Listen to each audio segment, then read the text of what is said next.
구독자 여러분들 안녕하세요. 반갑습니다. 홍다운입니다. 자, 영상을 찍고 있는 현재 이 시각 2024년 9월 20일 00시 01분 방금 9월 20일이 됐네요. 오늘 영상은 어떤 식으로 진행을 할지 제가 컨텐츠부터 설명을 드리고 진행을 할 예정입니다. 일단 첫 번째로 많은 분들께서 관심 갖고 있는 비트코인 분석.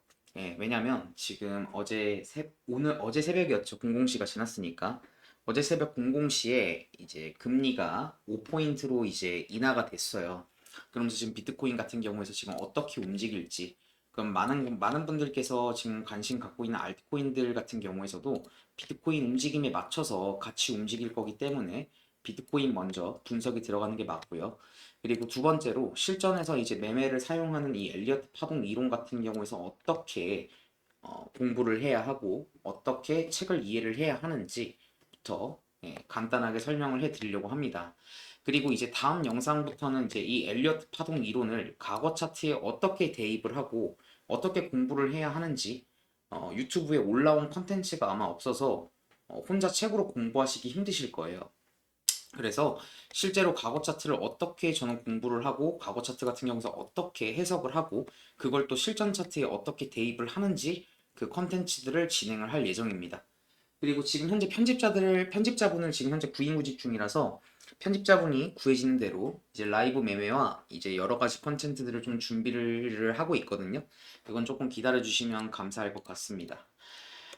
그리고 일단 비트코인 분석에 일단 있어서 일단 선물 매매를 하시든 현물 매매를 하시든 이 매매 원칙 없이 매매를 하시는 분들이 진짜 많은 것 같아요. 이 매매 원칙이 어떤 건지 일단 제가 갖고 있는 매매 원칙은 어떤 건지 여러분들에게 하나씩 설명을 드리고 진행을 할게요. 일단 저는 매매를 할 때 일단 첫 번째가 뭐냐면 이 형태보다는 계획에 맞는 매매를 지향을 하자입니다. 이게 무슨 소리냐면 저는 이제 엘리어트 파동 이론을 하는 사람이기 때문에 이제 제가 보고 있는 프랙탈이라는 게 있어요. 저는 똑똑한 사람이 아니라서 이제 여러분들께서 이제 선물 트레이딩 고수분들, 예를 들면 머니어티나 뭐 그런 분들이 있죠. 인터넷에서 이제 레전드 오브 레전드로 남아있는 그런 분들처럼 천재적인 지능이 없기 때문에 저는 그거를 해칭하고자 엘리어트 파동 이론이라는 걸로 프랙탈을 공부를 했어요. 그래서 이거는 지금 당장 제가 이렇게 말씀을 드린다고 해도 이해가 안 되실 건데 이거는 추후 제 영상을 천천히 보시다 보면 이해가 되실 거라고 생각을 합니다. 그리고 두 번째가 한 추세가 끝나고 새로운 시작되는 첫 파동에서 역추세는 치지 않는다. 이것도 마찬가지로 엘리어트 파동 이론 제가 실전 매매를 하면서 느꼈던 거를 저도 지키기 위해서 사람이기 때문에 이 원칙을 세워놓은 거고요. 그리고 세 번째가 사이즈가 큰 프레임에서 나온 파동이 이쁘다고 자만하지 말자입니다. 뭔 말이냐면 제가 보고 있는 게 무조건 정답이니까 반입절을 길게 가져간다거나 막 그렇게 하지 않고 그냥 쭉 간다는 거죠. 그러니까 선물하시는 분들 특징이 뭐냐면 일단 스탑로스를 안 걸어요. 안 거시는 분들이 은근히 많더라고요. 그래서 뭐 청산가가 멀다는 이유 하나만으로 그리고 막 분할로 계속 진입을 하고 그러니까 그러다가 청산이 나가는 거거든요. 그런 일을 저도 절대 만들지 않기 위해서 자만하지 말자. 내가 본 파동이 이쁘다고 자만하지 말자라는 글을 적어 놓은 거고요. 그리고 네 번째로 아무리 확신해도 리스크는 무조건 관리한다. 이건 세 번째랑 뭐 같은 말이긴 해요. 그러니까 리스크는 제가 항상 반입절이라는 걸 하잖아요. 그죠? 이 반입절이 리스크를 해칭을 할 수 있는 이제 선물 시장에서 살아남을 수 있는 이제 안전 장치라고 생각을 하시면 좋을 것 같아요. 이건 선물 매매를 하시는 분들이나 혹은 안 해보신 분들, 현물 하시는 분들한테도 마찬가지고요. 그리고 다섯 번째 같은 경우에선 이건 정말 당연한 얘기인데 정말 확실한 포지션에서 진입을 하자예요. 그러니까 뭐 엘리어트 파동 이론 하시는 분들 중에서 욕을 하시는 분들께서 이렇게 나오면 ABC인데 끝 아니야? 근데 한 번 더 올라가면 엔딩 다이아고날이니까 여기서 쳐야지. 이게 결과론적인 해석이거든요. 근데 이거는 뭐 제가 영상 찍으면서 말씀을 드린 테니까 이 엘리어트 파동 이론을 조금이라도 공부해 보신 분들은 이게 어떤 말인지 알 거예요. 그쵸? 그리고 A, B 그러니까 이것도 마찬가지로 엘리어트 파동 이론이 나온 내용인데 소파동 같은 경우에서 B가 어떻게 나올지 모르기 때문에 보여도 참는다. 이거는 왜 이건지 제가 최근 차트를 통해서 이따 보여드릴게요. 그리고 일곱 번째가 저의 뷰와 맞는 매매. 그러니까 제가 생각하는 매매가 예를 들어서 큰 뷰, 이제 날봉으로 봤을 때 저는 비트코인이 신고가 갱신을 보고 있어요. 그랬었을 때 롱 포지션을 받았었을 때 뷰와 맞는 매매 같은 경우에선 첫 번째 매물대에서 50% 하긴 아쉬우니 30%만 하는 거고, 그리고 제가 보고 있는 관점이 74K 고점을 넘는다는데 숏을 들어갈 때가 있어요. 그럼 뷰와 반대되는 매매를 할 때는 반익절을 50%로 가져갑니다. 이거는 원칙으로 제가 세워둔 거예요. 왜냐면은 50%를 남겨놨는데 아 여기서 50% 날리기 좀 뭔가 좀 아쉬운데? 라고 해가지고 리스크 갈래를 아예 안 해버리다가 손절이 나간 경험이 있기 때문에 이렇게 원칙을 세워둔 겁니다. 그리고 여덟 번째, 명확한 B가 보이지 않고 그냥 주르륵 흘러서 다이브만 걸리는 건 그냥 믿고 거른다. 이건 제가 최근에 세운 원칙 중에 하나예요. 이걸 제가 왜 이렇게 세웠는지 이따가 차트를 보면서 말씀을 드릴게요. 그리고 아홉 번째, 이사 추세가 깨진 상태에서 걸린 다이버는 그냥 믿고 거른다. 그러니까 이것들이 이제 있는데요. 이게 마찬가지로 이게 제가 이번에 참 느꼈던 건데 이런 원칙이 어떻게 보면 참 경험치인 것 같아요. 그러니까 손절이 나가더라도 얻어가는 매매가 있어야 남는 매매라고 생각이 들어요. 이 트레이딩이라는 것 자체가 가위바위보 싸움이 아니거든요. 그러니까 이번에 이겼다고 다음번에도 무조건 이길 거라는 보장이 없어요. 그래서 확률을 최대한 높여서 리스크는 최대한 낮추고 하기 위해서 세우는 원칙인데 아마 지금 이 영상을 보시는 분들 같은 경우에도 원칙이 있으신 분들도 있겠지만 거의 대부분 없으실 거라고 생각이 들어요. 이제 공사 현장을 가더라도 안전수칙이라는 게 있잖아요. 그쵸? 사고를 대비하기 위해서. 저도 마찬가지로 제 소중한 돈을 지키기 위해서 이 원칙을 만들어 놓은 겁니다. 이 원칙을 여러분들도 이걸 따라라는 거 절대 아니에요. 이 원칙을 안 따라 하셔도 되고 매매를 하시면서 여러분들만의 원칙을 세우시는 거를 정말 추천을 드립니다. 이해하셨죠? 자, 그러면 이제 비트코인 분석부터 들어가겠습니다.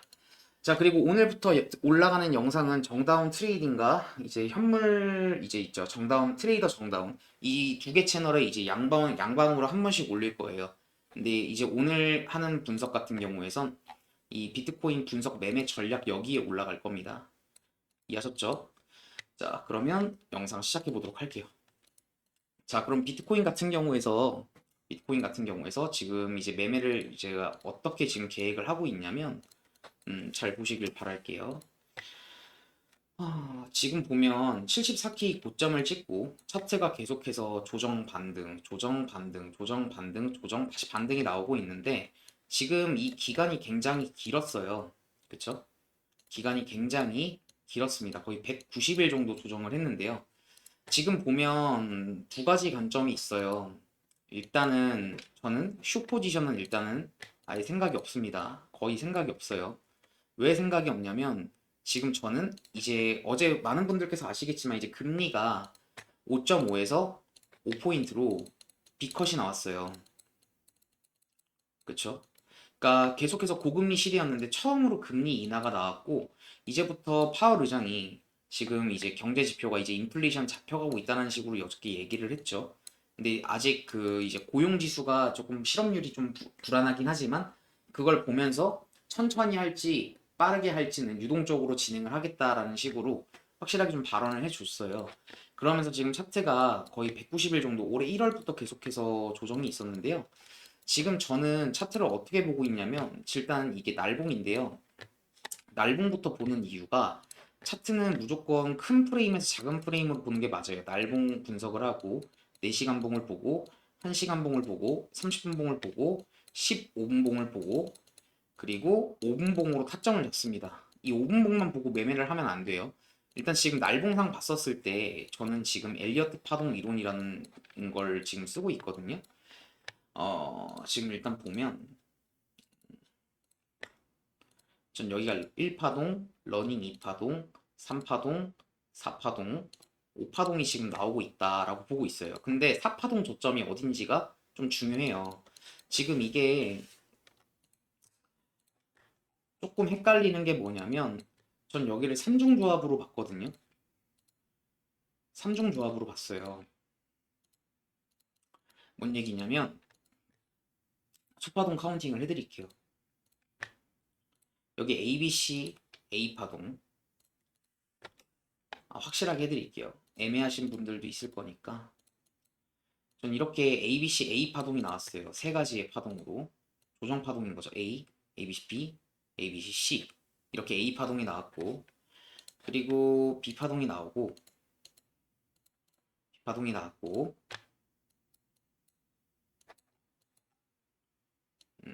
여기 B파동이 나왔고 그리고 이제 여기 C파동이 이제 나온 거죠. 이렇게 한 파동으로 봤어요.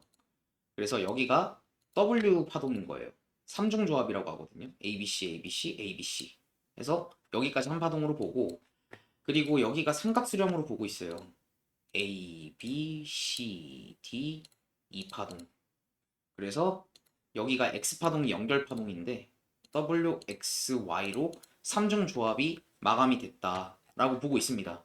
그래서 4파동 저점이 이 자리 48K일지 혹은 57350일지 뭔진 모르겠지만 저는 지금 어찌됐든 4파동이 마감이 됐고 지금 5파동으로 가고 있는 도중이다 라고 생각을 하고 있습니다. 그러면 이 차트를 지금 봤었을 때, 큰 뷰를 봤었을 때 그러면 지금 텔레그램 입장하신 분들 같은 경우에선 여기 어제 금리 발표가 있으면서 애매모호하게 여기서 조정을 받고 다시 유턴으로 올리면서 여기서 수렴을 하고 다이버전스를 만들었어요. 그래서 사람들 같은 경우에는 여기서 숏 포지션을 좀 받으신 분들 많을 거예요. 뭔 얘기냐면 금액은 이렇게 올랐는데 RSI가 빠지면서 아 이거 조정 나오는 거 아니야? 이거 뭔가 원래 3중 조합이라고 하면 기간이 길었던 것만큼 딱 봐도 기간이 길잖아요. 파동이 여러 개 섞여 있으니까. 그럼 분출을 할 때 굉장히 강하게 올라가야 되는 게 맞는 건데 지금 그렇게 강하게 올라가고 있다는 생각은 들지 않거든요. 그래서 지금 애매합니다. 애매하긴 한데 일단은 어디 타겟까지 잡을 수 있는 건가라는 생각을 해봤었을 때 여기 저점과 저점을 있고 여기 고점을 체크를 했을 때 여기 이렇게 ABC 파동 여기 채널링이 맞는 자리가 있어요. 이 자리가 어디냐면 67, 68K 부근입니다. 그리고 이 매물대를 찾아야 되는데 그럼 여기서 조정이 나올 수도 있겠죠. 그러면 지금 이게 제가 생각하는 그 뷰와 반대되는 매매입니다. 뭔 얘기냐면 저는 여기 75K, 74K를 넘어서 85K 부근까지 갈 거라고 생각을 하고 있어요. 이거는 일단 이 분석 다음 이유로 그 이유도 말씀을 드릴게요. 지금 보면 이 10파동이 지금 현재 나오고 있는 건지 ABC 파동이 나오고 여기가 러닝 플랫이었고 ABC로 내려가는 이런 분석은 솔직히 저는 안 봐요. 이렇게 해석을 하시는 분들도 있더라고요. 그러니까 러닝 플랫 여기가 러닝으로 ABC B 파동이 나오고 그리고 여기가 A 파동이 나오고 ABC A에 그리고 여기 B 파동 나오고 이렇게 C로 내려가는 그림을 생각하시는 분들도 있더라고요. 일단 저는 이건 안 봐요. 이걸 안 보는 이유는 이 거래량 때문에 그렇거든요. 여기 48K 거래량을 보면 누가 봐도 거래량이 없다가 여기 구간에서 거래량이 터져줬어요. 48K에서. 그리고 이 자리가 무슨 자리냐면 이렇게 선을 그어보면 여기 48K가 비트코인 ETF 승인이 났던 지점입니다. 그러면서 폭락이 나오면서 알트코인들이 마이너스 50%까지 갔다가 저도 이때가 여기가 고점이 다 나왔다라고 생각을 했어요. 근데 여기가 뚫리면서 다 슈팅이 나왔죠. 그 얘기는 뭐겠어요? 여기서 매수세가 들어왔기 때문에 여기서도 지지를 받은 겁니다. 그래서 30% 정도 급락을 보여줬는데 여기서 바로 또 날아가는 거였으면 여기서 쭉 뚫리면서 내려갈 것도 생각을 했지만 반등하는 걸 보니 아 여기가 저점이 잡혔구나 라고 생각을 하고 있어요. 그 거래량이 터져진 구간들 같은 경우에서 체크를 해보면 이 자리는 코로나 자리입니다. 그리고 이때도 마찬가지로 비트코인이 엔딩 다이아고날이 나오고 차트가 개 박살이 났던 이 자리도 거래량이 터져 있고 이때는 바이낸스 거래량 무료 이벤트가 있긴 했지만 이 자리도 마찬가지였고 차트가 잘 반등을 하다가 조정이 이때도 세게 나왔었거든요. 이때도 거래량이 많이 터졌었어요. 여기도 마찬가지고 이 거래량 특징을 보면 저점들 같은 경우는 거래량이 다 터져 있습니다. 이 거래량이 터지는 이유는 매도도 많이 했지만 그만큼 매수세가 많이 들어왔기 때문에 매수자와 매도자가 만났기 때문에 이런 거래량이 나오는 거거든요. 그리고 이 매수자와 매도가 어떻게 거래를 했는지 심리적으로 보여주는 게 이 캔들이에요. 그렇기 때문에 이 캔들과 거래량이 있기 때문에 여러분들이 지금 차트를 지금 볼 수 있는 거고 그래서 이런 관점들을 통해서 전 여기 사파동이 저점이 나왔다라고 생각을 하는 사람이에요. 이 자리가 됐던 아니면 이 자리가 됐던 근데 지금 중요한 건 지금 현재 롱 포지션을 들고 있어요. 롱 포지션을 들고 있는데 이 롱 포지션 같은 경우에서 어디서 정리를 할 거냐. 일단은 여기 67K 부분에서는 반익절을 할 거예요. 왜 반입절을 해야 되냐? 자, 일단 여길 보면 제가 이 초록색 구간을 체크를 해놨던 이 구간이 누가 본다고 한들 매물대가 가득가득합니다. 그리고 플러스 채널 상단 저항도 맞고, 그리고 지금 이게 4시간 봉 프레임이에요. 4시간 봉 프레임에서 맞는 이 채널 같은 경우에서는 프레임이 엘리어트 파동 이론이 이제 단위가 커지면 커질수록 그 신뢰도가 좀 올라가거든요. 그래서 지금 4시간 봉 프레임에서 만나는 이 자리 같은 경우에서는 혹시나 제가 생각은 하지 않지만 여기서 C파동으로 내려가 버리는 이런 하락이 내려올 수도 있기 때문에 혹시나, 근데 전 그렇게 생각을 안 해요. 일단 금리 인하가 시작된 이 시점에서 이 관점을 생각하고 있는 것 자체가 저는 절대 이딴 식으로 매매하지 않을 거예요. 근데 그래도 리스크는 관리는 해야 되니까 여기서는 조정이 그래도 나올 만한, 단기 조정이라도 나올 만한 구간이니 여기서는 리스크 관리를 할 겁니다. 그리고 나머지는 비트코인 74K 넘기는 것까지 홀딩을 할 거예요. 그거 어디까지 들고 갈 거냐? 어디까지 들고 갈 거냐? 이 날봉 차트 같은 경우에서 볼 때 여기 비트코인 잘 보세요. 이걸 로그 차트로 바꿔서 보면은 조금 잘 맞는 경향이 있어요. 단위가 커질수록. 보시면 이 자리도 마찬가지였거든요. 여기도 이렇게 지그재그 채널로 보였단 말이죠. 이 자리가 어떤 자리였냐면 비트코인 ETF 승인이 나면서 폭락이 나왔던 여기 채널링 자리였어요. 그러니까 좀 프레임이 커진, 결국 이 분석은 틀린 거예요. 틀린 거긴 하지만 신뢰도는 있다. 반입절 자리는 줬어요. 이 자리가 22%나 빠졌던 자리였거든요. 마찬가지로 지금 보면 제가 왜 이렇게 분석을 하고 있냐면, 자, 다시 일단 돌아와서 이거를 소파동을 명확히 카운팅을 해드리면 전 여기를 러닝 플랫으로 보고 있어요. 저점이 안 깨졌거든요. 저점이 안 깨졌어요. 이거 제가 웨이브를 지워서 보여드릴게요. 보면 여기 저점이 안 깨졌습니다. 여기가 더 낮아요. 높아요. 그래서 이 러닝 플랫이 어디서 많이 나오냐면 상승장에서 많이 나오거든요. 불규칙이에요. 불규칙. 원래라면 ABC 파동이 이렇게 나오는 게 맞아요. 이게 정상적이에요. 근데 이 B파동이 이 A의 시작점을 돌리고 원래 C가 여기까지 내려와야 되는 게 B가 높았기 때문에 조정 패턴이 A를 못 넘기는 걸 이걸 불규칙 파동 러닝 플랫이라고 하는데, 이 파동이 나오면 그 다음 상승장에선 좀 높이 올라가는 경향이 많아요. 비트코인 같은 경우에서 러닝 플랫이 가끔씩 나오거든요. 어디냐면 이 자리. 이 자리도 러닝 플랫 나왔던 자리예요. 소파동으로 가서 뜯어보면 보일 겁니다. 이걸 과거 차트에서 어떻게 찾는지는 제가 다음 영상 콘텐츠에서 보여드릴 거니까 일단 이런 러닝 플랫이 있다라는 거예요. 그리고 지금 제 영상을 처음 보시면서 아, 이게 뭐야? 뭐 러닝 플랫이고 뭐라고 시부리는 거야? 이렇게 하시는 분들 있을 거예요. 근데 처음부터 이거 어렵지 않아요. 이론이 조금만 공부를 해보면 아, 이래서 이랬구나, 저래서 저랬구나. 이론은 어렵지 않아요. 이 이론을 실전에 적용시키는 게 어렵지. 그거를 실전에 적용시키는 걸 어떻게 하는지도 제가 앞으로 영상에서 말씀드릴 테니까 어렵더라도 천천히 돌려보면서 따라 하시는 걸 추천을 드립니다. 그래서 러닝 플랫이 있었기 때문에 여기 3파동이 굉장히 길게 나왔다라고 해석을 하고 있어요. 여기가 1파동이고 2파동이고 3파동, 4파동, 이제 5파동이 올라가는 거고, 그리고 이 엘리어트 파동 이론과 뗄래야 뗄 수 없는 게 이 RSI라는 건데, 이 RSI가 상대 강도 지수예요. 파동의 세기를 나타내는 거거든요. 그러니까 이 RSI가 하락 다이버전스, 상승 다이버전스 걸리는 원리가 뭐냐면 예를 들면 이거예요. 자, 보세요. 누가 본다고 한들 이 3파동이 길었죠. 5파동은 짧잖아요. 그쵸? 그럼 RSI가 어떤 식으로 나오냐면 자, 1파동, 1파동, 2파동, 3 아니 너무 두껍게 했다. 그죠? 1파동, 2파동, 3파동, 4파동, 5파동 이런 식으로 나와요. 그게 뭔 얘기냐면 여기 3파동이 굉장히 길었기 때문에 여기 보이는 이 구간, 이 보일 거예요. 이 점점점점점 이렇게 돼 있는 구간. 여기가 위로 올라오면 과매수라 그러고 여기 밑으로 내려오면 과매도라 그래요. 그러니까 차트가 과열돼 있기 때문에 여기 RSI가 과매수권으로 올라와 있는 거고, 이 5파동이 고점 갱신을 했지만 이 3파동보다 짧았기 때문에 RSI가 못 쫓아가면서 금액은 올랐는데 RSI가 빠지면서 하락 다이버전스가 걸리는 원리를 이제 다이버전스라고 합니다. 상승 다이버전스와 하락 다이버전스. 그럼 여기도 마찬가지로 지어서 볼게요. 여기도 보면 3파동이 굉장히 길었잖아요. 그쵸? 길었기 때문에 여기 RSI를 보면 여기가 가 매수 지점으로 올라와 있다. 그러면 여기서 고점 갱신을 했었을 때 이 RSI가 못 쫓아오면서 하락 다이버전스가 걸릴 확률이 있겠죠. 그러면 하락 다이버전스가 걸리면 추세 전환을 나타내는데 일봉상 하락 다이버전스는 꽤나 큰 추세 전환을 나타내요. 여기도 보면 마찬가지 금액이 올랐는데 RSI가 과매수에서 과매도 내려오면서 추세 전환이 일어났고, 많은 분들이 알고 있는 여기 엔딩 다이아고날 이 자리도 마찬가지로 보시면 금액이 두 번 올라갔는데 여기도 RSI가 두 번 빠져 있죠. 이러면서 추세 전환이 세게 일어났습니다.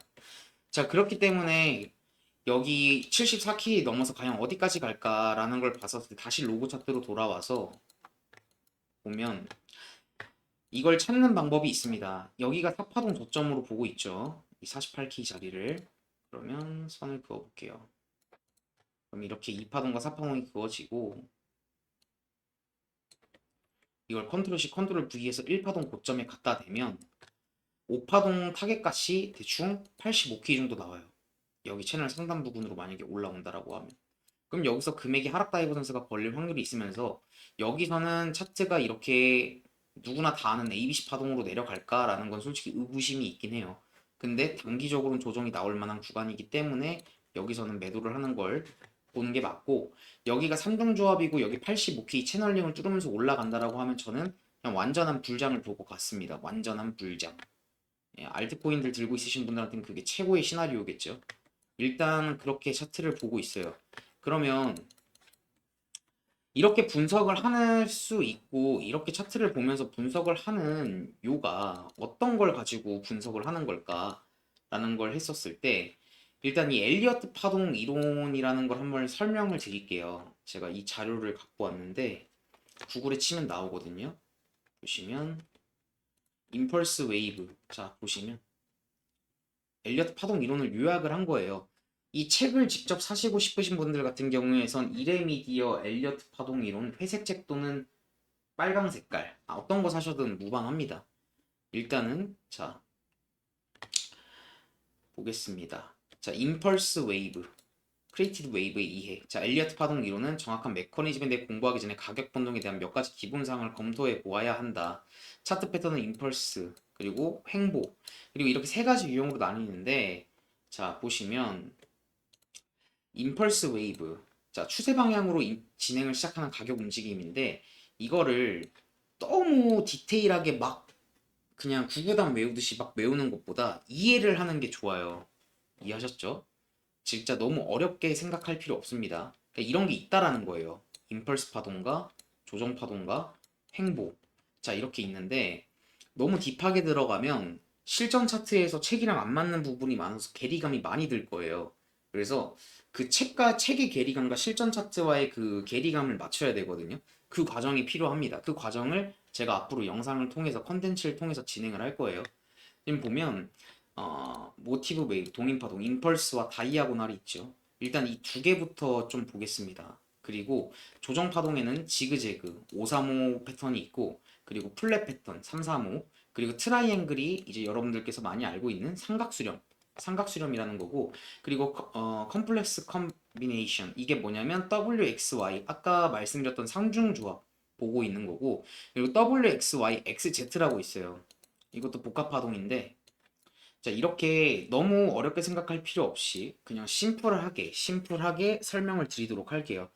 자, 근데 이거는 심플하게 제가 방금 전에 말씀드렸던 것처럼 심플하게 외워야 될 구간이 있는데, 무조건 파동에 이걸 규칙이 있어요. 이것도 마찬가지로. 자, 보면 이건 규칙이에요. 자, 이 파는 1파에 100% 이상 되돌리지 않는다. 이게 뭔 얘기냐면 임펄스 웨이브가 나왔잖아요. 이게 이 파동이 이 0을 넘기지 않는다는 거예요. 이거는 임펄스가 아니라, 이건 임펄스가 아니라는 거. 이해하셨죠? 이해하셔야 됩니다. 어렵지 않아요. 이 이파동이 여기 있어야 돼요. 이 0을 넘기면 안 된다고. 이 규칙을 어기면 안 된다고요. 이해했죠? 그리고 두 번째, 3파동은 세 가지 임펄스 웨이브, 즉 1파동, 3파동, 5파동 중에 가장 짧을 수 없다. 뭔 얘기냐? 자, 3파동이 1파동보다, 그러니까 5파동이 연장되는 경우가 있어요. 가끔, 아주 가끔. 그래도 대부분 3파동이 제일 긴 편이거든요.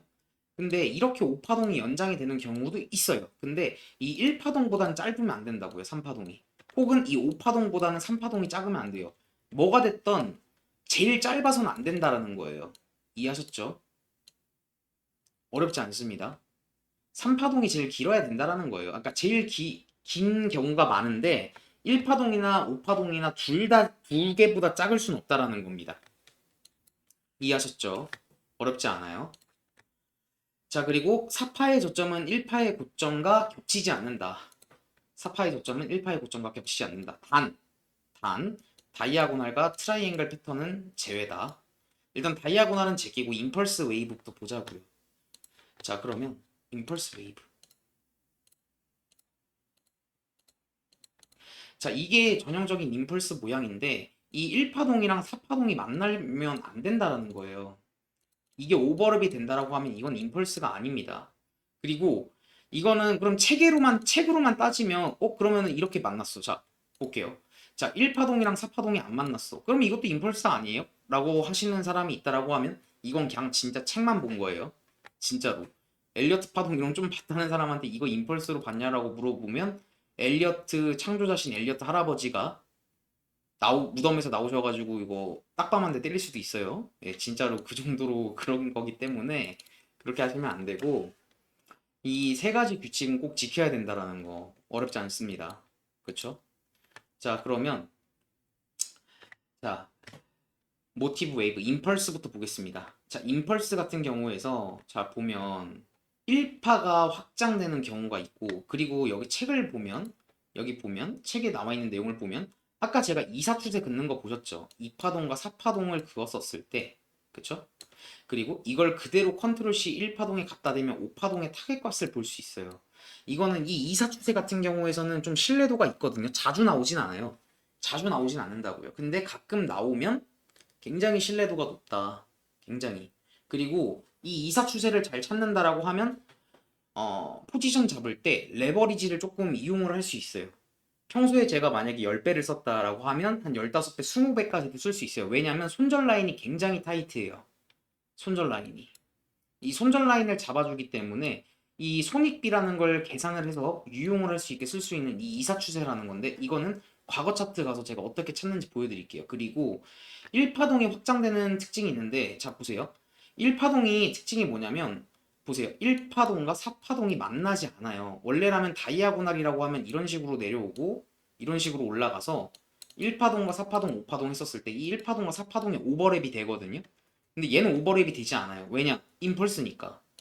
그래서 제가 아까 여기 차트를 봤었을 때 여기가 어디냐면 음, 여기를 제가 1파동 연장으로 본 거예요.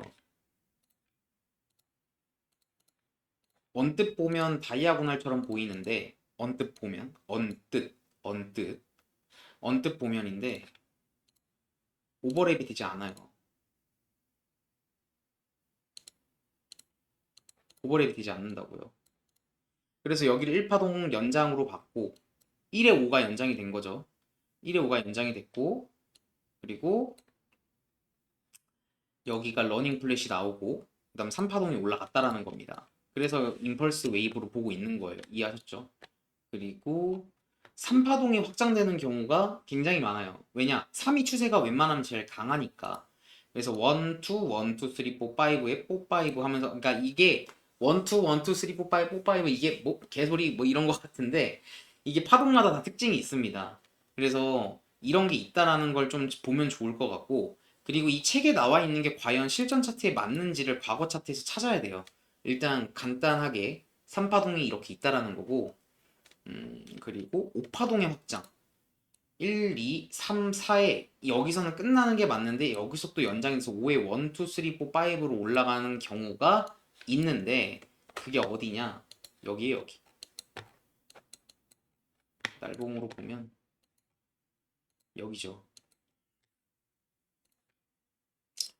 1, 2에 이제 여기서 차트가 끝난 줄 알았는데 4에 3에 5가 연장이 된 거예요.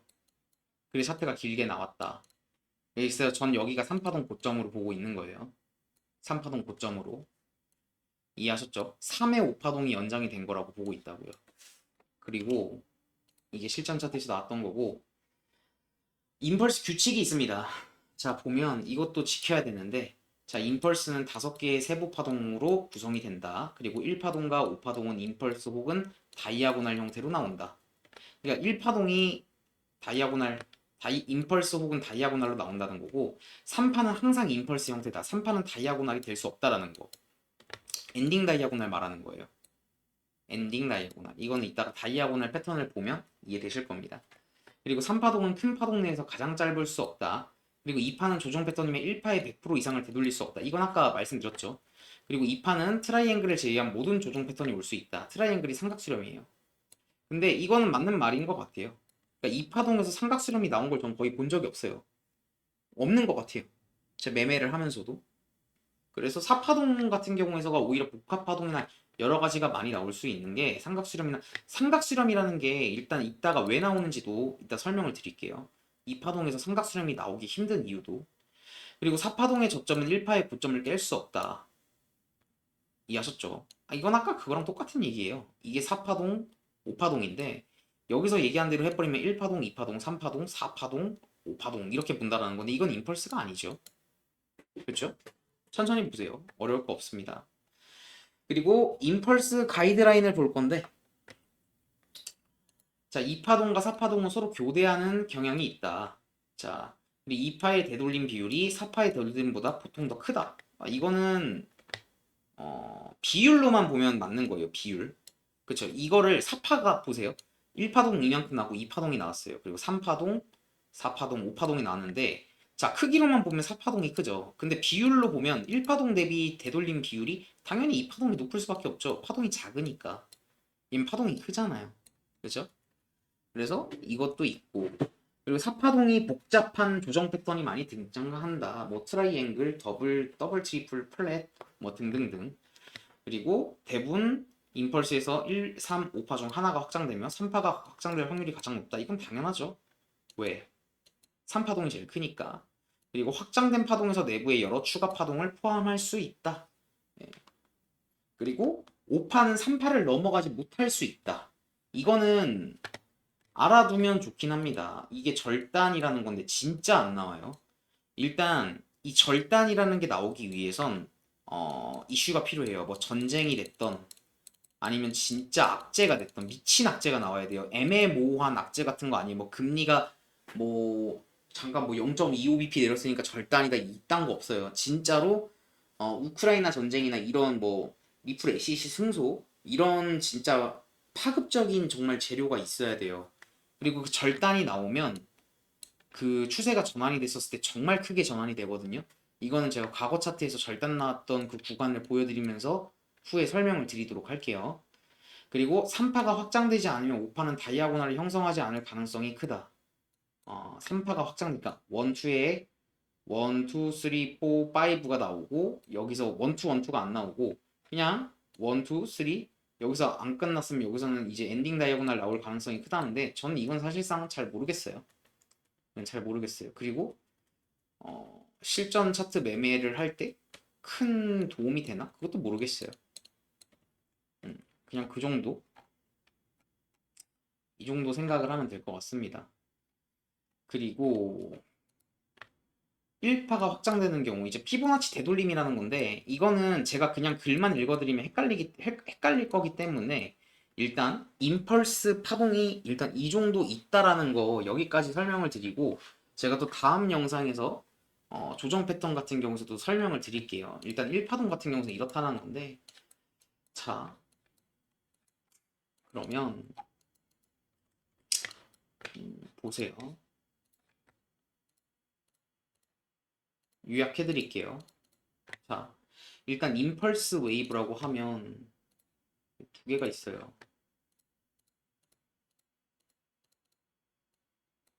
자, 이걸 다이아고날이라고 해요. 근데 여러분들 이해하기 쉽게 제가 이것도 웨이브를 A, B, C, D가 아니라 이걸로 해드릴게요. 자, 이걸 다이아고날이라고 하거든요. 다이아고날.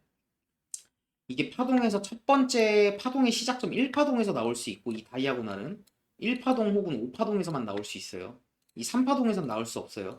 이 다이아고날이 파동의 시작과 혹은 끝에서만 나올 수 있는 건데 파동의 시작에서 나온다라고 하면 이걸 리딩 다이아고날이라고 불러요. 근데 5파동에서 나오는 경우에는 엔딩 다이아고날이라고 불러요. 그렇기 때문에 엔딩 다이아고날이 나왔었을 때는 추세가 전환이 굉장히 빠르게 됩니다. 근데 비트코인이 진짜 22년도 시즌만 한다고 한들 22시즌 23초까지만 해도 엔딩 다이아고날이 굉장히 많이 나왔는데 최근 들어서는 엔딩 다이아고날이 거의 안 나와요. 패턴이 바뀌었다라고 보면 될 것 같고요. 그리고 이 4파동이랑 1파동이 오버랩이 되면 안 된다라는 거예요. 이렇게 오버랩이 됐는데 이걸 임펄스라고 부른다라고 하면 잘못된다라는 거. 그쵸? 그리고 이 2파동이 1파동의 시작점을 돌릴 수 없다라는 거. 이해하셨죠? 이해하셨죠? 그리고 이 5파동. 5파동 같은 경우에서 파동이 연장이 어디가 제일 많이 된다고요? 여기 3파동이 연장이 될 확률이 매우 높다. 매우 높다. 요약해 드리는 거니까 이 영상 잘 보시길 바랄게요. 그리고 이 5파동 타겟값을 잡는 방법이 있는데 어떻게 잡는다? 이 2하고 4를 그어서 이걸 그대로 컨트롤 C, 컨트롤 V를 하면 여기 5파동 타겟값이 잡히는 경우가 좀 굉장히 많다. 그리고 이건 실전 차트에서 제가 말씀드리는 건데 이 엘리어트 파동 이론이라고 하면 여기 안에도 임펄스 웨이브가 있다고 해요. 이거 이런 식으로 임펄스가 나온다라고 해요. 자, 보세요. 여기도 임펄스가 있대. 여기도 임펄스가 있대. 근데 이 5파동이랑 이 1파동 같은 경우에선 파동이 그냥 뭉개져서 많이 나오거든요. 뭉개져서 많이 나와요. 임펄스처럼 안 보인다고. 그래서 이걸 어떻게 찾느냐면 그냥 추세로 봐요. 한 추세, 한 추세, 한 파동으로 보거든요. 근데 중요한 거 여기 3파동은 진짜 명확히 3파동처럼 보여요. 추세가 길기 때문에. 누가 본다고 한들 임펄스로 보입니다. 근데 이 1파동 같은 경우는 무조건 카운팅을 때려 맞춰가지고 1, 2, 3, 4, 5, 1, 2, 3, 4, 5 찍는다고 해가지고 절대 돈 많이 못 벌어요. 이해하셨죠? 일단 그리고 이 1파동이 연장이 됐던 5파동이 연장이 됐던 뭐가 됐던 이 3파동은 1파동과 5파동에 비해서 가장 짧을 수 없다라는 거. 오늘 거 임펄스 파동에 대한 요약이었습니다. 자, 그러면 과거 차트를 가서 어떻게 보는지 한번 보여드릴게요. 자, 보면 구글에 뭐라고 치냐. 자, 바이낸스 BTC USDT라고 있어요. 그죠? 바이낸스 BTC USDT 치니까 뭐라고 나오죠?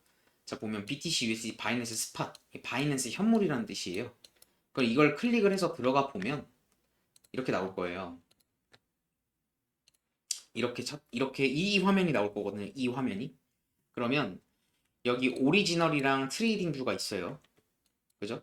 근데 저희가 보는 뷰는 트레이딩 뷰로 볼 거기 때문에 트레이딩 뷰 클릭을 하고 이 화살표 표시 클릭을 해서 자, 과거 차트를 한번 봅시다. 저는 차트를 볼 때 진짜 굉장히 여러 개 키거든요. 자, 어떻게 키냐면 지금 4시간 봉이죠. 똑같이 컨트롤 C, 컨트롤 V 해서 자, 보세요. 자, 1시간 봉 그리고 30분 봉. 여기서 시간을 보면 여기 보면 이 화살표 클릭을 하면 시간 설정을 할 수 있어요. 보면 타임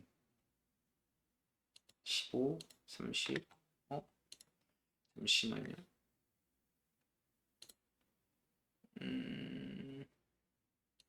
15분 봉 잠시만요. 아, 여기 있네. 에이블 30분 봉 그리고 15분 봉. 자, 보면 여기는 1시간 봉으로 세팅이 돼 있고 두 번째 킨 거에는 30분 봉으로 세팅이 돼 있죠. 그리고 세 번째 거는 15분 봉으로 켰고 그리고 마지막은 5분 봉으로 킬게요. 5분 봉 클릭 키겠습니다. 자, 그러면 이렇게 차트가 4개가 켜졌죠. 1시간 봉, 30분 봉, 15분 봉, 5분 봉. 자, 근데 4시간 봉까지 다 보는 걸 추천을 무조건 다 봐야 돼요. 일봉도 마찬가지고. 그러면 임펄스를 찾을 때 일단 차트를 한번 봅시다. 4시간 봉으로 일단 크게 가서. 아, 그리고 과거 차트 볼 때, 그리고 2017년도부터 차트를 좀 카운팅을 해서 보고 싶다라고 하면, 여기 하단부에 보면 데이트 레인지라고 있어요. 이게 달력이거든요. 이걸 클릭을 해서 Go to 눌러서 여기서 날짜를 설정을 할 수가 있어요. 예를 들어서 뭐 2020년도 06월 20일부터 본다고 볼게요. 그럼 여기서 Go to 볼게요. 눌러볼게요. 여기거든요. 여기라고, 여기. 2020년도 6월달. 이 자리. 여기가 코로나 사태 이후로 나왔던 거니까 다 컨트롤 C에서 컨트롤 V 넘겨서 컨트롤 V 넘겨서 컨트롤 V. 자, 차트를 볼 때 이런 식으로 보면 돼요. 자, 일단 보면 여기가 좀 재밌는 장면인데 잘 보세요. 자, 이때가 여기가 아까 제가 영상에서 아까 말씀드렸던 절단 나왔던 부분이에요. 절단. 여기도 절단이거든요. 보면 4시간 봉 프레임으로 보면 저점이 누가 본다고 한들 이 자리가 아니라 그러니까 이 자리가 아니라 이 자리죠, 저점이. 근데 이때가 뭐였어요, 여러분들? 기억하실란가? 이때가 코로나 사태였어요, 코로나.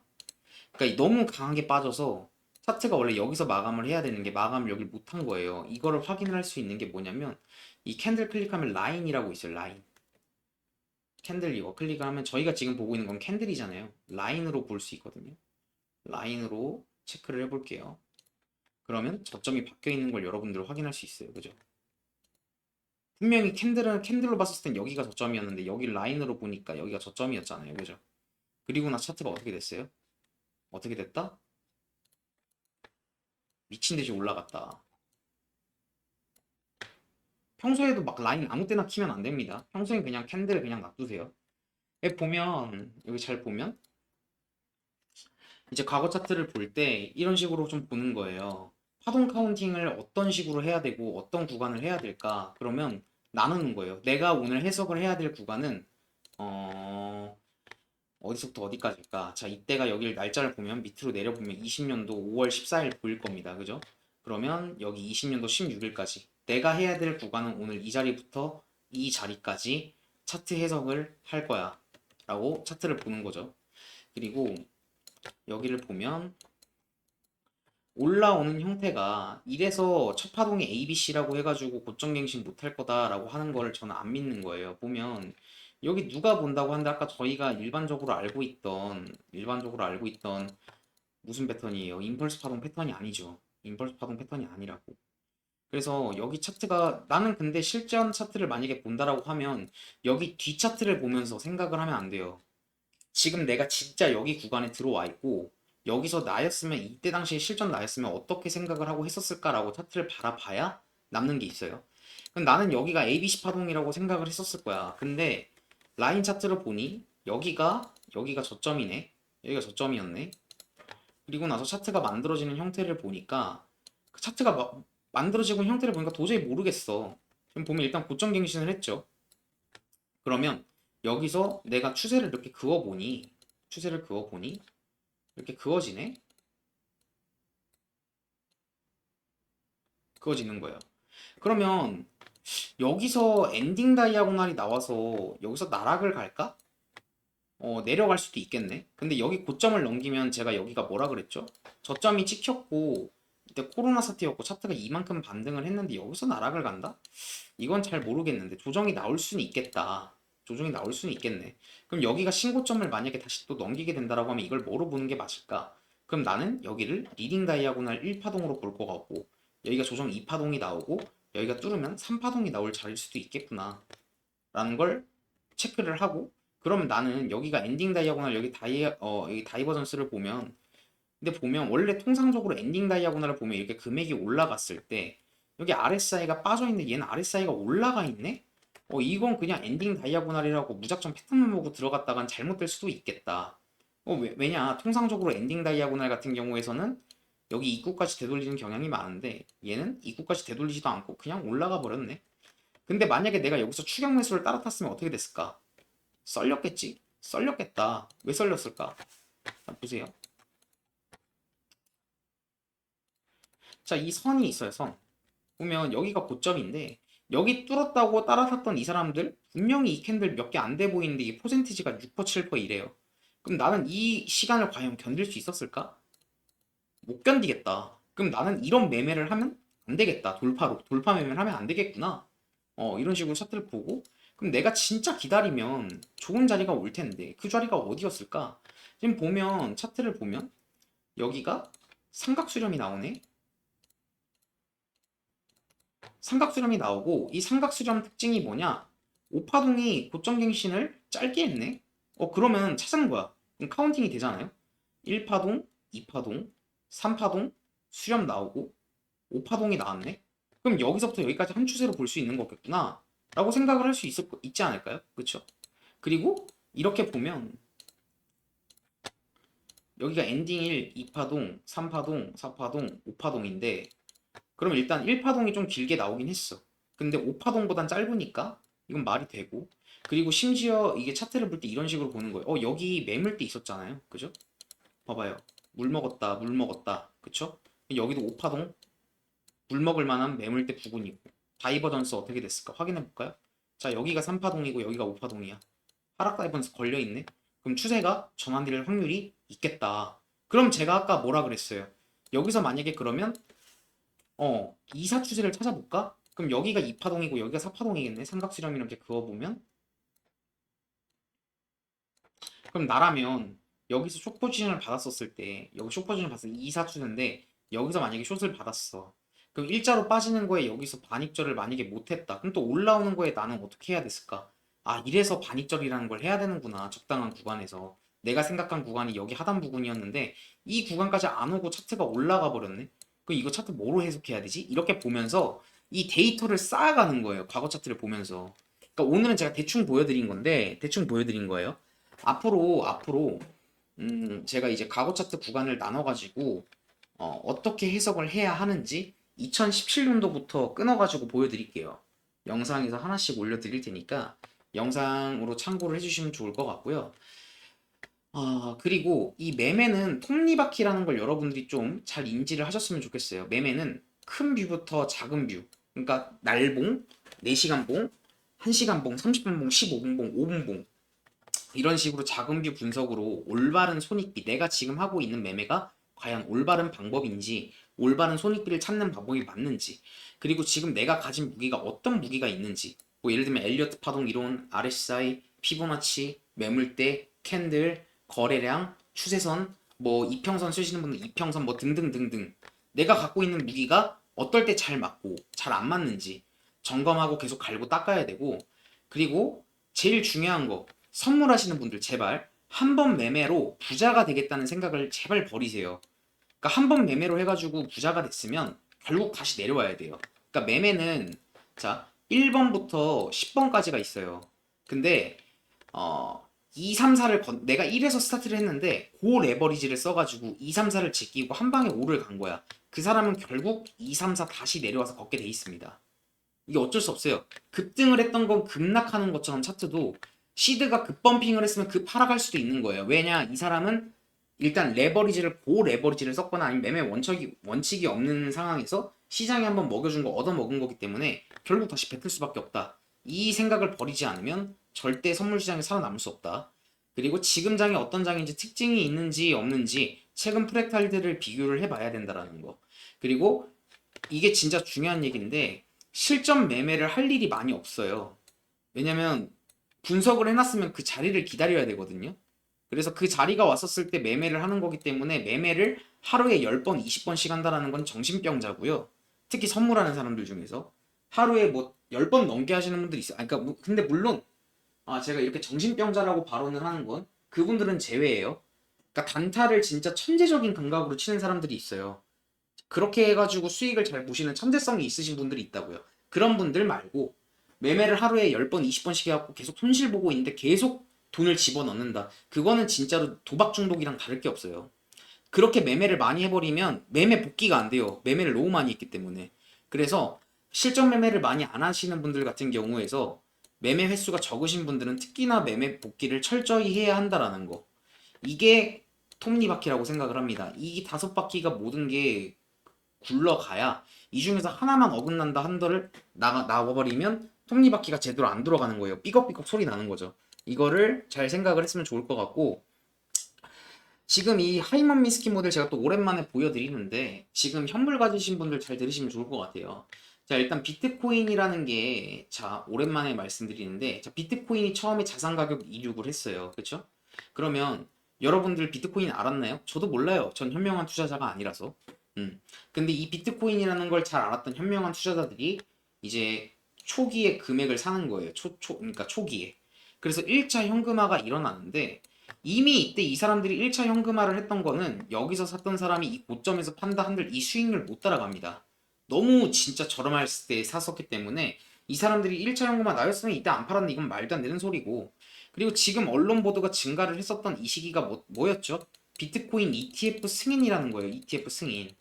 그리고 아직 열정 단계도 아직 안 왔다. 아직 이 부분이다. 알트코인들 불장 뭐가 됐든 한 번은 올 거다. 2017년도, 2022년도, 2021년도, 22년도 말까지 알트코인들 불장이 왔었을 때 알트코인들 어떻게 갔었는지 여러분들 한번 다시 한번 돌이켜보면 지금 시장이 어떤 상황인지 잘 이해하실 거라고 생각을 합니다. 그리고 이거는 어떤 거냐면 정다운 현재 구독자 대회를 또 하고 있어요. 자, 매달 상금 하나 1340만 원. 일단 첫 달이라서 1340만 원으로 제가 한 거고요. 다음 달부터는 아마 금액을 더 증진시켰으면 증진시켰지 줄이진 않을 겁니다. 그리고 1번 이건 뭐냐면 참가금 500 USDT. 그러니까 500 USDT가 하나로 66만 원 정도예요. 본인 계좌에 500 USDT가 있으면 되고 수익금이 아닌 수익률 대회예요. 수익률 대회. 이거는 궁금하신 분들은 제가 유튜브 홈에 텔레그램 매니저님 링크 남겨놨으니 문의를 주시면 됩니다. 자, 보여드릴게요. 보시면 여기 정다운 트레이딩 보시면 여기 보이실 거예요. 그리고 처음 보시는 분들은 여기 구독, 좋아요 한번 해주시면 좋을 것 같고요. 링크 눌러보시면 여기 정다운 매니저님에게 문의라고 텔레그램 제가 적어놨어요. 여기 클릭해서 물어보시면 됩니다. 그러면 참가 신청 방법이랑 어떻게 하면 되는지 다 알려드릴 거예요. 이해하셨죠? 지금 현재 한 180분 정도 참여를 하고 계세요. 지금 1등 수익률이 한 100% 조금 넘는 것 같은데 이 정도 수익률이면 충분히 할 수 있고, 그리고 500 USDT로 하는 이유가 뭐냐면 너무 작은 금액으로 하게 되면 잃어도 감흥이 없어요. 벌어도 감흥이 없고. 그래서 60만 원, 66만 원 정도면 공부하기에 그래도 너무 나쁘지 않은 금액이겠다라고 생각이 들었고, 그 매매를 하면서 경험을 쌓기에는 적당한 금액이라고 생각이 들어서 500 USDT로 세팅을 한 겁니다. 그리고 정다운 선물 텔레그램도 지금 현재 운영 중인데 이거는 저희 매니저님한테 이렇게 글을 보내주신 분들이에요. 이렇게 수익 잘 보고 있다. 뭐 이렇게 수익을 잘 보고 있다. 뭐 10,000달러 하나로 거의 1,300만 원 정도 되네요. 그리고 로스 났을 때도 이렇게 보고 있고 항상 감사드리고 잘 따라가고 있다. 레버리지 10배, 뭐 80% 정도 수익. 자, 56.7이네요. 자, 이런 식으로 숏 잡을까 했는데 너무 잘 빠지는데 이런 식으로 그러니까 정다운 매니저님한테도 이렇게 남겨주시더라고요. 저희 매니저님한테. 여기서도 이렇게 수익 보신 것도 이렇게 남겨주시고, 이게 선물 텔레그램에서 제가 뭐 무조건 따라오면 수익 본다, 무조건 따라오면은 뭐 100%, 200% 수익 본다, 300% 수익 본다 그런 거 없어요. 그런 거 없다고요. 손절과 수익이 반복이 될 거고 올바른 손익비를 찾아서 매매를 할 거고 계좌가 천천히 늘어날 겁니다. 손해 볼 때도 있을 거예요. 무작정 수익 본다라는 그런 약파는 말 안 해요. 많은 유튜버들이 그런 얘기 하죠. 이 영상 보고 지금 연락 주시면 뭐 500%, 1000% 날라갈 종목을 주겠다라니, 아니면은 뭐 막상 연락 받아보면 뭐 코인 같은 거 뭐 아직 상장도 안 된 거 보면 말도 안 되는 소리들을 많이 하는데 그런 거에 현혹되면은 돈 절대 못 법니다. 진짜 잘 생각을 하셨으면 좋을 것 같고요. 이 정다운 선물 텔레그램은 자 이거예요. 목적이 이겁니다. 24시간 비트코인이 흘러가는 관점 같은 경우에서 보이는 게 있으면 공유를 해드릴 거고 제가 진입하는 시점을 피드백 해드릴 거예요. 제가 그냥 무작정 숫자만 써가지고 피드백하는 게 아닌 어떤 관점으로 어떤 생각으로 매매를 했는지. 그리고 리딩 목적이 아닌 여러분들이 직접 차트를 볼 수 있는 눈을 가질 수 있게 하는 게 제 유튜브의 목적이에요. 그냥 들어와서 뭐야 그냥 알림만 잘 받으면 그냥 무조건 돈 버는 거 아니야? 이런 분들 말고 정말 공부가 필요하고 정말 차트를 좀 보고 싶은 이제 본인만의 관점을 좀 키우고 싶은 분들 연락을 주시면 좋을 것 같아요. 아까 제가 매니저님 제가 링크 남겨드렸죠. 매니저님에게 문의를 주시면 됩니다. 이해하셨죠? 보면 제가 몇 개만 보여드릴게요. 여기 C 분출 보면 제가 이렇게 남겨드려요.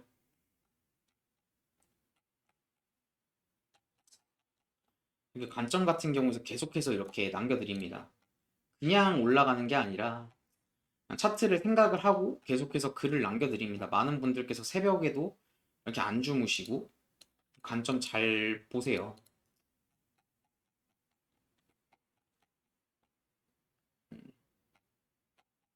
이런 식으로 남겨드립니다. 공부 관점으로 들어오셔서 보시더라도 나쁘지 않으실 거라고 생각을 하고요. 오늘 영상은 거의 1시간 정도 가까이 찍었는데 아마 내일 영상부터도 이제 과거 차트 보는 방법부터 좀 올려드릴 거고, 그리고 이제 편집자분이 들어온다라고 하면 올라갔었을 때 컨텐츠들이 여러 가지 좀 많을 겁니다. 자, 그걸 좀 잘 생각하시고 보시면 좋을 것 같아요. 자, 그러면 지금 시간 현재 새벽 1시인데 오늘 영상은 이렇게 마감을 하고요. 우리 구독자 여러분들 오늘 하루도 정말 고생 많으셨습니다. 감사합니다.